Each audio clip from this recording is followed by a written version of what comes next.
আমি এখন মুক্ত, আমি এখন স্বাধীন। এটা স্বাধীন দেশে আমি স্বাধীন নাগরিক একজন।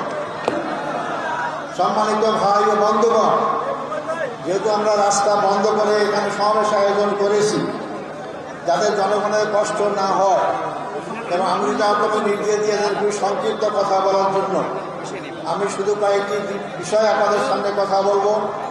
আল্লাহ যদি তৌফিক দান করেন, যদি বেঁচে থাকি অবশ্যই আপনাদের সাথে বারবার দেখা হবে ইনশাআল্লাহ।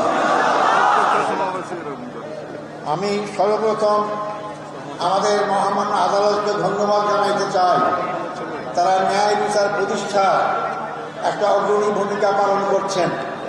এতদিন ন্যায় বিচার ছিল না, আদালতকে ব্যবহার করা হয়েছে।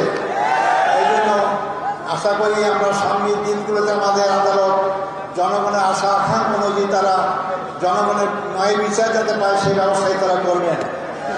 আমি ধন্যবাদ জানাতে চাই আমার মামলায় যে সব আইনজীবী নিয়োগ করা হয়েছিল, আমি যতদূর পত্রপত্রিকার মাধ্যমে জানতে পেরেছি, পড়তে পেরেছি, অত্যন্ত সাবলীল সুন্দর যুক্তি স্থাপন করার মাধ্যমে আমার মামলার অসরতা দুর্বলতা সমস্ত কিছু প্রকাশ করতে পেরেছেন, এবং আন্তর্জাতিকভাবে স্বীকৃত যে এই মামলার মাধ্যমে আমার অতীতের আগের সরকারগুলো কীভাবে নির্মমভাবে আমাদের